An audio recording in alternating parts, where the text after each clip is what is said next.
I've been in this Minecraft world for just over 200 days now, and to be honest, it's coming along quite well. But there is one thing in my world that's really bothering me, and that's this villager area. As my need for villagers has grown, the humanity of it all has suffered, and I want to change that. So in today's episode, I'm going to be terraforming a massive 300 by 300 biome, replacing it with my own custom enchanted forest biome trading hall for my villagers to live in. This project is going to be complete with a villager breeder, zombie conversion area, and mini trading halls for all the major villager types. This is an absolutely massive project that I spent over 300 in-game days on, so let's actually get started. Back in episode 1, I mentioned that villagers are a hardcore girlie's best friend, and I meant that. This right here is my current villager breeder, and it's kind of a joke. I'm gonna feel so much better once these villagers have an official place to live that isn't just the wall. Also, if you guys haven't noticed, down at the bottom, I have a brand new hotbar. This was a collaborative effort between me and the Garden Gals, and we wanted to make a new frogcrafting styled hotbar. If you guys like froggy and mushroom vibes, I highly recommend checking out the description for the link to this pack. It's free to use and available on Java. And now with these emeralds, I'm going to go ahead and buy a bookshelf. That way I can get some books so we can buy some enchants for a bow. This one's got a flame book, which is going to be so helpful and necessary for our adventures today. And coming up to our project board here, we need to scratch off a few things like the iron farm. We need to get rid of the early game XP farm and sugarcane farm. We did all of those. Today we're working on the proper trading hall, the proper villager breeder, and the villager curing area. And this is going to take quite a few different materials. I have a very specific vision for the vibe of this village that we're going to be building today. And I think that we're going to need a solid game plan to execute this project because it's going to be absolutely massive. I'm breaking down this project into 5 major parts: setup, location, planning, resource gathering, and then finally building. Right now we're in phase 1, which is the setup phase, and we're going to try to upgrade our bow. So let's see what we can get on this enchantment table. And we've got power 4 and punch 2, which is actually perfect. The bow we already have has power 4, unbreaking 3, and infinity on it, so we can just combine those. And we also bought a flame book too. Let's go ahead and combine these, which is going to cost all of our levels. And now with our new bow and some blocks, we can head into the nether for the next part of phase 1. Over this way in the last episode, we found a nether fortress, and it's going to be super important for us to go over there today. Not only for blaze powder for our eventual zombie conversion area, but we're also going to need blaze rods for something else too. There's a very specific light source that I want for this build, and you can't get that without going to the end. That's right, I want some end rods. Right now we can only get them from end cities, but eventually we'll also be able to craft them with pop coarse fruit and blaze rods.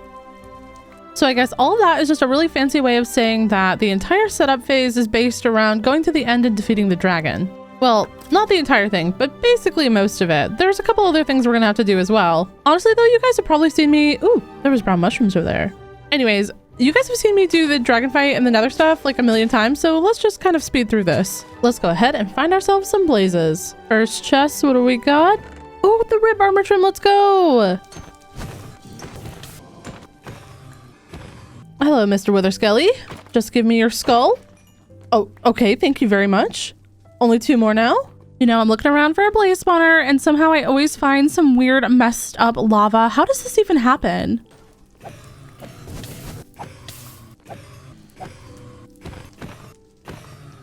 Now, I did stay there for quite some time. I have 62 blaze rods. That way we don't have to come back when we're doing potion stuff later on.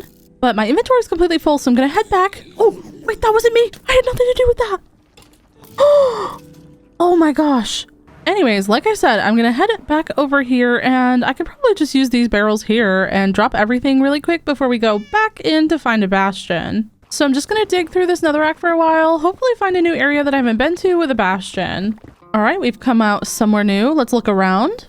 Oh, there we go. Right over there, there is a bastion. Now we gotta find an easy way in here because I don't know if this is the kind of bastion that can have the template. Ooh, okay, we've got some chests. Let's go ahead and block everything off. I've already bowed down all the piglins.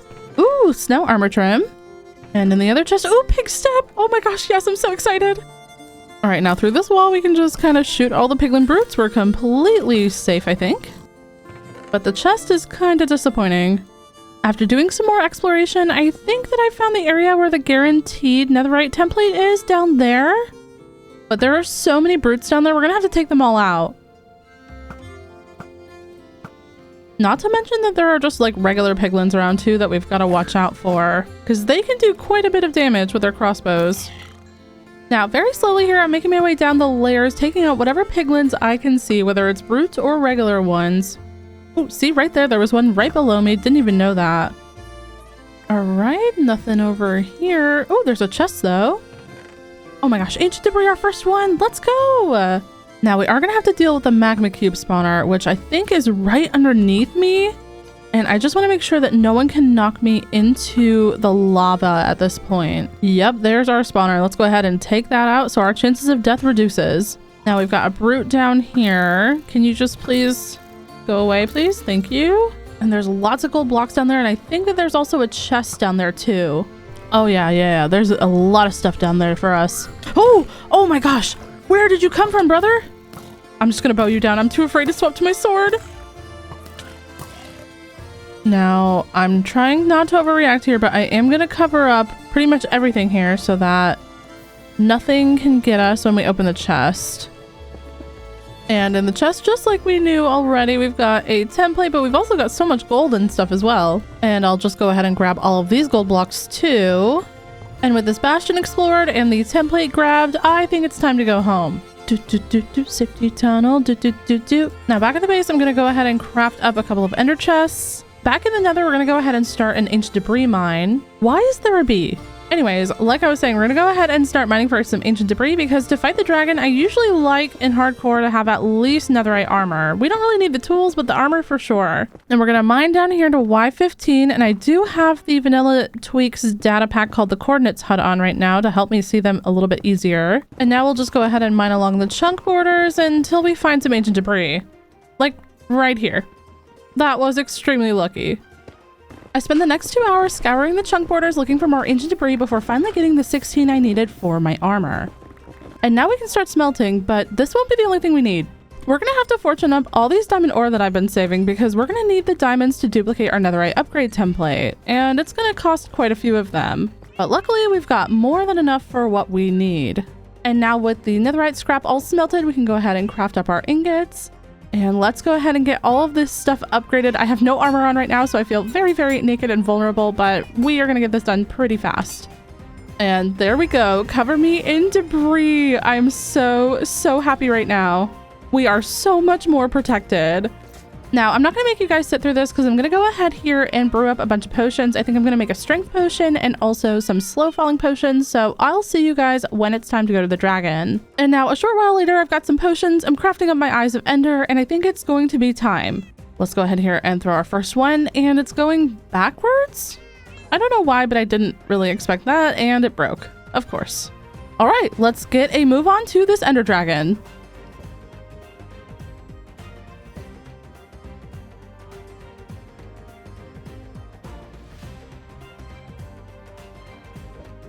Oh, this one went down, finally. Okay, let's go ahead and start making a staircase down. I'm over 1,000 blocks away from home, like 1,500 blocks away from home. So this was quite a journey. We did go pretty fast though, because some of it was over water.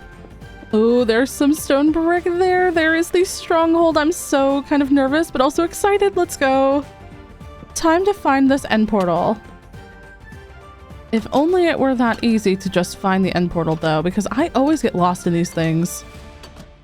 Oh, my favorite room, the library, because we are going to take all of these books for free. I don't know if we're going to need them today for the build that we're going to be doing, but it's good to have them regardless. And I mean, I've never seen the zombies or the Ender Dragon down here reading them, so I think that they're better off in my hands.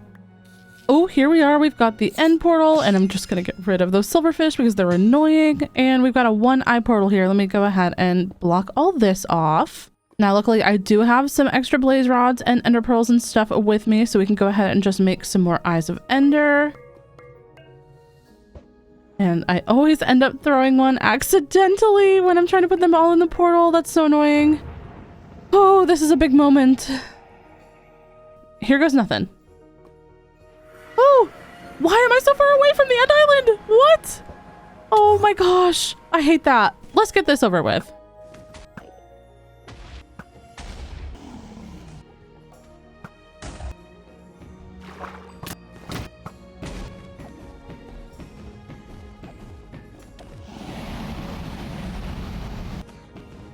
And here it is, just one more hit, let's go! Ender Dragon defeated in Hardcore Season 2.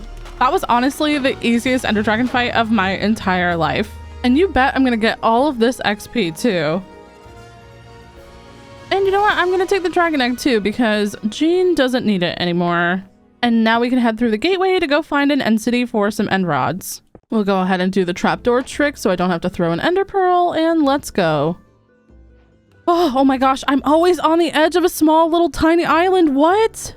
The next task on the list is, in my opinion, one of the scariest things that you can do in hardcore Minecraft. I spent the next hour bridging through the end, traveling around to the different islands in search of an end city. And while I was here, if I could find an end city that had a ship for an elytra, that would also be pretty cool too. And luckily for me, the very first end city that I found had a ship with it too. Alright, while I'm here, I think it's going to be in my best interest to also gather some shulkers, because that should make this project a lot easier later on. And this end city has quite a few treasure rooms, like these big ones with all the end rods and all the shulkers, so I'm just gonna float up, get the treasure, and get all the end rods. At the top of the room, I looted the chest before moving on to collect all of the end rods and eventually jump down with slow falling onto the back of the end ship to collect the elytra. While I was here, I also grabbed the dragon head from the front of the end ship, and then using my elytra, I flew around and found some more end cities to raid.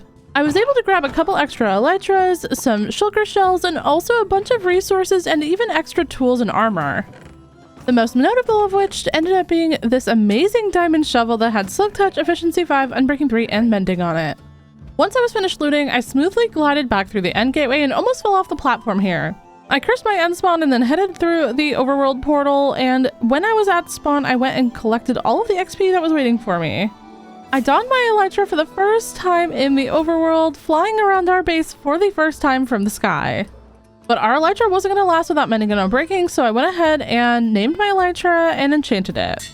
But phase 1 is not done yet. That's because we need to hunt these wither skeletons now for their skulls.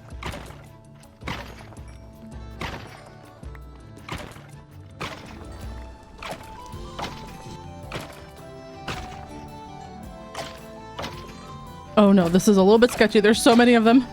Okay. Oh, there's a skull. There's a skull. We got it. Good. Wait, was that a second one? Oh my gosh, that was both of them.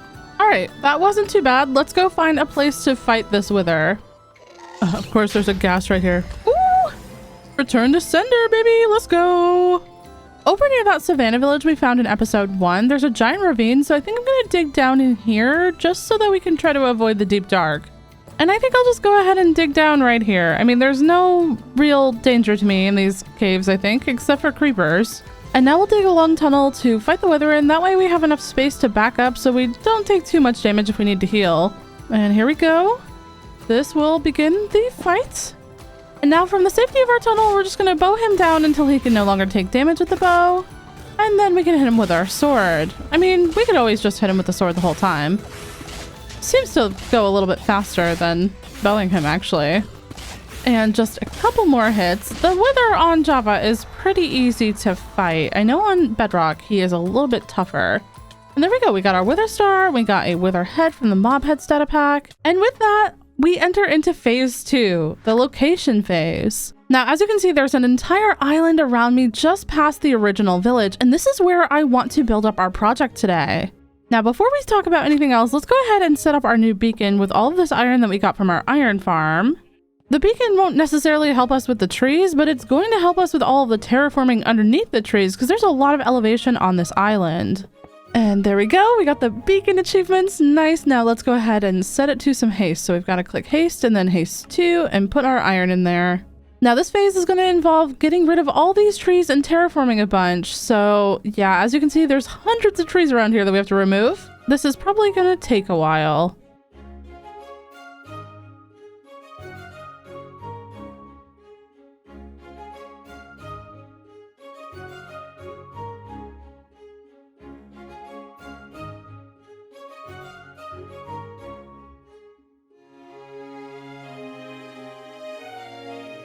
All right, an entire 2-hour movie later, here we are. We've got a little bit more trees down there by the water edge over there, as you can see, but the rest of it is removed. But now comes the hard question of where do we want this actual biome to be leveled off at? Plus, there's some pretty large holes over there you could just fall into, and we've got to smooth this whole area out because it's looking a little bit messy and jagged right now. Now, from down here, you can really see the height difference. Up there at that tree, that's where we just were, and I think I want the biome to be mostly on this like lower level. That way we have a little bit of height variation between the mountains and the meadows and stuff all around us, and it'll give us a nice little area that's kind of different. But that does mean we're gonna have to mine through like 20 layers of dirt and stone, so we better get started.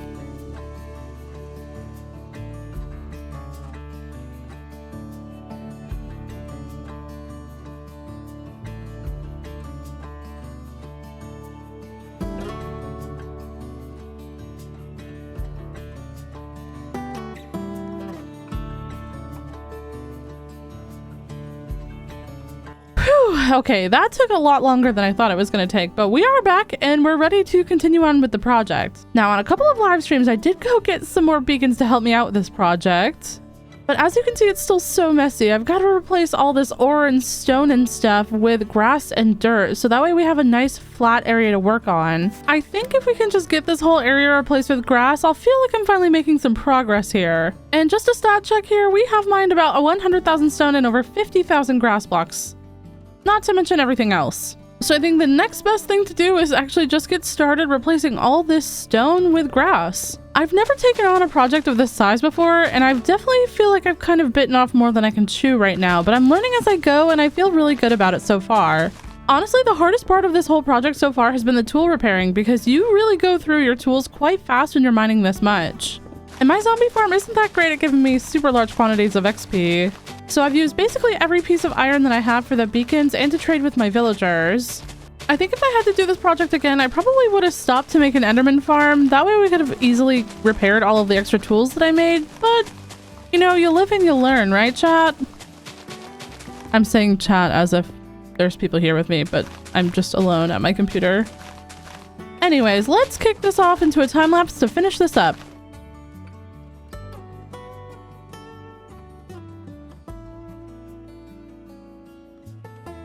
Many hours later, we are back and we are ready to enter into phase 3, the planning phase. I'm gonna hand you guys over to creative mode Froggy so we can walk through a little bit of the planning for this project. Hey y'all, creative mode Froggy here, and let's talk about the planning of this project. This is gonna be like a little bit of a weird segment. So we are in my super flat world where I plan all of my builds, but I have the island. As you can see, I've pasted in a schematic of it. And through this schematic, we can actually go ahead and plan where we want all of the builds to go. So we've got to put a place for like a villager breeder, the conversion area, and of course the mini trading halls too. And I'm going to do this by creating some assets that we can then paste in and edit to our liking. And I am just going to spoil this house really quickly because it's not fully done yet, but this is one asset that I'm talking about. So this is going to be one of the villager halls. I'm considering this like a base for all of the structures that I'm going to be building, so we can always add on more to it on the sides. We can add towers, different kinds of things like that. Also, I just want to draw attention to this roof gradient. This is inspired by my friend Brickella and Grayson Builds over on Instagram. And then inside, I've got places for 10 different villagers. This design can obviously be altered in any way, and then downstairs can be decorated in any way. This butterfly is another example of an asset that I'm building. I'm trying not to give too many spoilers, but this is just kind of a flat base, and then I've been using the Axiom mod to actually go ahead and like rotate these.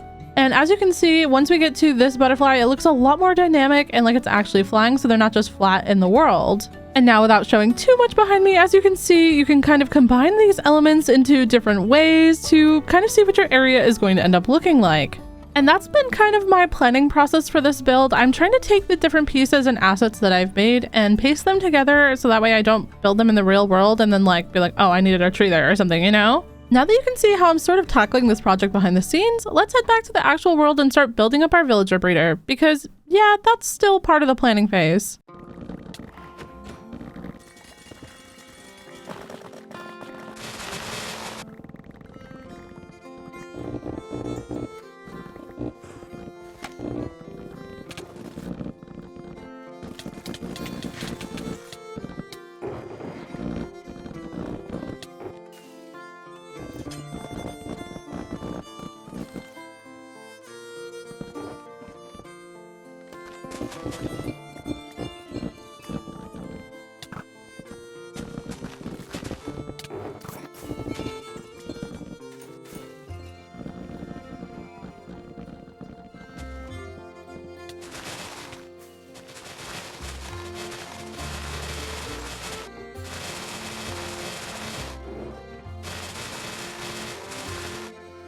All right, we are back and we have a brand new building, our first building of the village of the project. And this build is actually our villager breeder. And as you can see, we've got a lot of good details on here. I love these roofs with these like elvish style curves. And up above here, you can see I've got our villagers in there already. They got the beds already and they've got their carrots.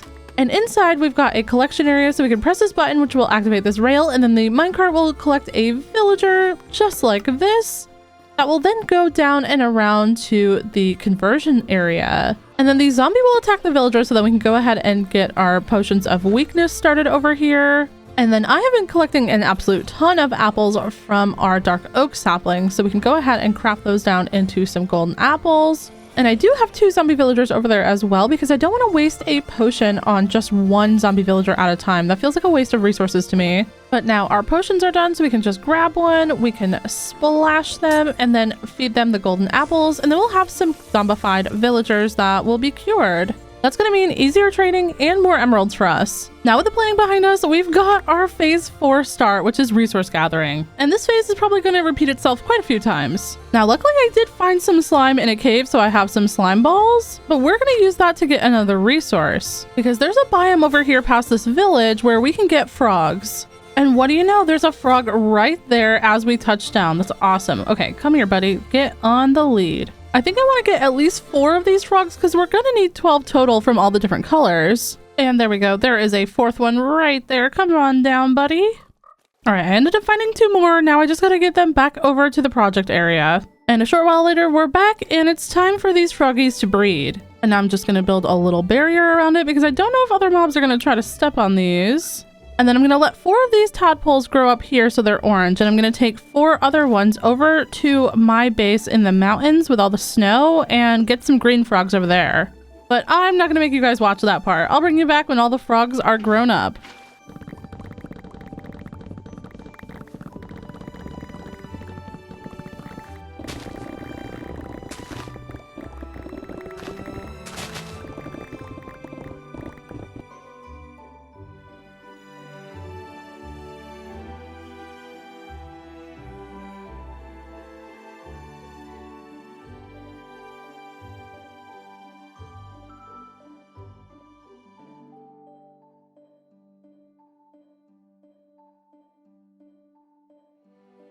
Now that we have all the frogs that we need to get to the nether roof. So I'm going to build another portal here and hopefully this doesn't link up to our home portal. And we are good. So inside the nether, I'm going to break the portal that this made and I'm going to collect all of the obsidian so we can reuse it on the nether roof. Now, as you can see above my hotbar, I have re-enabled the Coordinates HUD data pack. So I have it right now currently -29 and then 58. And even though there's no one else in this game, I'm going to type these into chat and send it as a message to myself so I can see what the coordinates were later on. Now here at the top of the nether, we need to find a place where we can go up to the highest point that we can get to. We're at the highest point, I think, and that targeted block there, it says 127. So we're going to go ahead and take our ladders out really quick and then place them on the wall. And then we're going to go up and look at the space between the blocks and then ender pearl through. So right there. Yep, there we go. Perfect. We are on the nether roof. Now referring back to the coordinates that we had before, we got 58, which is this way, and then we've got -29, which is this way. So right in through here, we should be able to build a nether portal that we can link up with the portal back in the project area. And back in the overworld, yep, that linked up perfectly. And if you haven't already guessed it, yeah, we're going to be building a froglight farm. So I'm going to bring all these frogs onto the nether roof, and then we're going to build up our farm. All right, let's get building.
All right, we are back and we've got some company behind us, but as you can see, there's also some structures around here. Although we gotta get rid of that zombie first. Now, in between clips, I have been pretty hard at work. I mean, not doing any interior stuff yet, but just putting in all of our toolsmith villagers. These are all cured, so they all trade for 1 iron for 1 emerald. Across the bridge, I've also got in a bunch of weaponsmith villagers, and I've been trying to get them all leveled up as well, but they're not all quite to master level yet, but we'll get there over time. But I do want to tackle some interior detailing with you guys on camera together, because I feel like we haven't spent that much time together this episode. Between collecting 10,000 dark oaks on a live stream and doing all the time lapses, I just feel like so much of this video has been such a massive grind, and I've really been itching to get back to the cozy elements of designing a cute little place for my villagers to live. At least I hope that it's going to be cute. Now let's just go ahead and arch these slabs all the way through here. Well, not right there, but not there. Right here, there we go. This is why I never do interiors on camera. Let's get this all connected up, and then I think we'll just go ahead and keep bringing it down at the same pace over to the window. Okay, with just that little ceiling done, it looks a lot more cozy in here. It's not as chaotic looking up at all the roof blocks, but I do want to go ahead and punch out some extra things up here for some leaves. When this is fully done, it's going to be like a magical, enchanted fairy core kind of forest, and I feel like these leaves will bring that vibe inside as well. And to light this area up, I think we're going to go ahead and use chains and lanterns, but I got to make sure that I line these up correctly so that way it's in the middle. I think that is good. Now to just repeat that over on the other side really quick. All right, I'm going to put this railing on with some pale oak trapdoors and do a little bit more detailing and then move some villagers into the other building.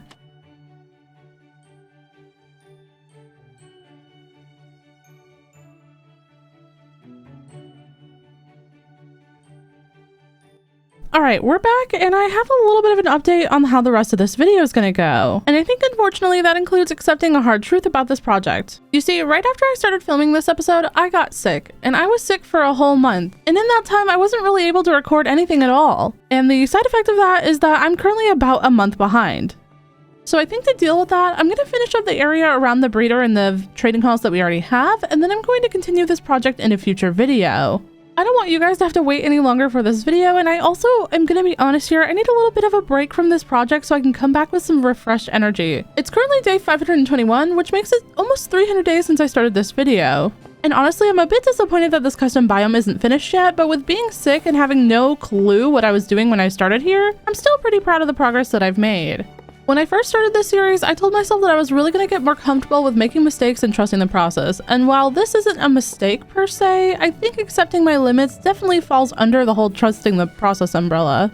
Anyways, moving on, I was thinking about putting a pond in the center over here because I don't want to block any of the views of the houses with trees. There's also a mess over there by our nether portal and where the frogs were that we have to go clean up as well, and I think I'm going to leave our nether portal to the nether roof here in the village so we always have a reason to come back here. Besides, of course, you know, the beauty and the butterflies. All right, another time lapse. Let's go ahead and get this pond made.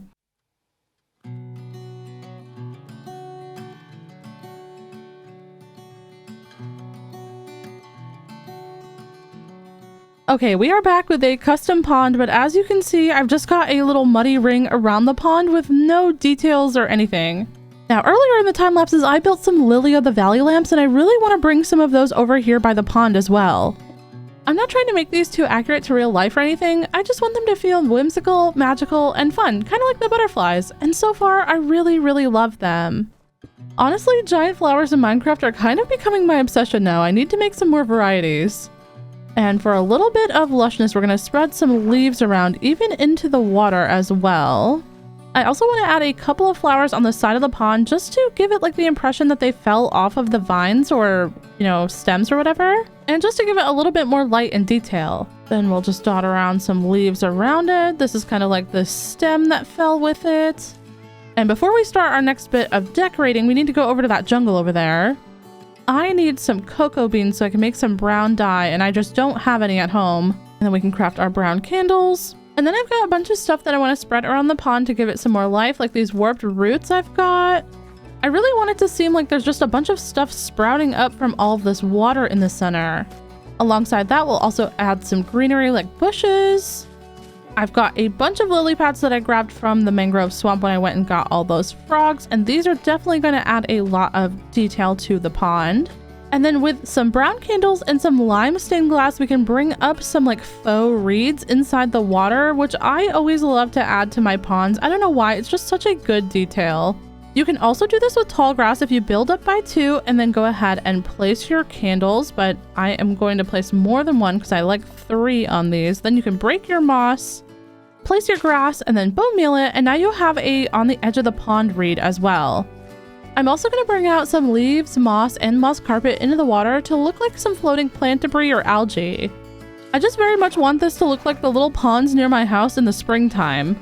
Gonna go ahead and add in some lily of the valley over by the lamps. And I have been scouring the lush caves for all of these small drip leaves. I never use these enough, so I definitely want to put some of these into the pond today. Sprinkling around a little bit of lilac for some color variation as well around here. And I can't forget to bring in the actual short grass as well. This is just going to help it look a lot more overgrown and lush. Over here where there's a bunch of extra space near the pathway, I want to add in a big rock that you might find out in the forest. So maybe I'll scatter a bunch of these around actually. And to complement the lilacs, I'm going to go ahead and spread around a little bit of pink petals just for another little bit of color variation. Popping out into free cam, yeah, this is looking so much better than when we first started. Wow. I've got sea pickles, but I don't have corals, so eventually when I get corals, I will be adding them to the bottom of this pond, but I don't have time to go look for them right now. And to make it look a little bit less boring under the water, we'll go ahead and bone meal the heck out of this place. I truly wish that we had some coral fans for this place, because I feel like that would take it to the next level, but, you know, we just don't have those right now. And of course, it just started raining, but that looks so much better with all of that seagrass and sea pickles down there at the bottom. Now I think it's time to get some more forest framing this whole area, and then we might be actually done with this project for now.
Here we are, the sunlight is shining through the trees on a beautiful Minecraft morning, and I'm so pleased to admit that this first area of the project is done. The trees I've added here around the pathway have really helped frame and close in this area and make it look so much more complete. As mentioned earlier, while it's not complete, we still built up quite a few buildings for our new village, even defeated the Ender Dragon, fought multiple withers, and mined over 200,000 blocks. I was really struggling a couple days ago while recording to see the vision for the project, but now seeing it all together here, I am so happy with it. In the world right now, it is currently day 554, which means that we've spent officially over 300 days on this project, which is bonkers. Something I really like was kind of taking inspiration from Minecraft's birch forest update and adding these little mushrooms to the edges of the trees. And by the way, these trees are not my design. They're from Planet Minecraft user Luna_Herobrine, and they'll be linked in the description below. Thank you so much for your amazing trees. They really helped me out with my project.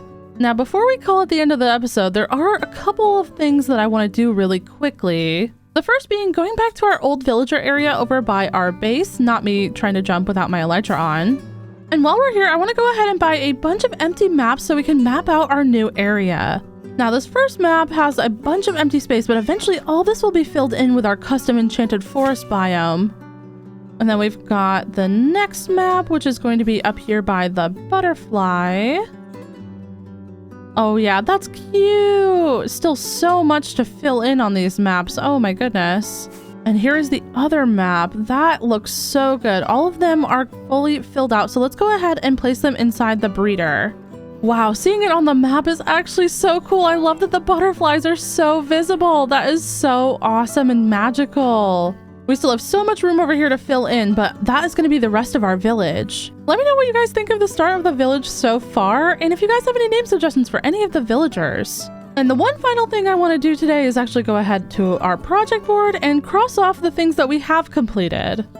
So we definitely got a proper villager breeder going, and we do have a villager curing area as well. As for the trading hall, that's still kind of a WIP, but we got a good start on it. Anyways, thank you guys so much for watching today, and thank you so much for your patience. I hope you have a great rest of your day, and I'll see you guys in the next episode, hopefully of the next Minecraft update. Bye-bye!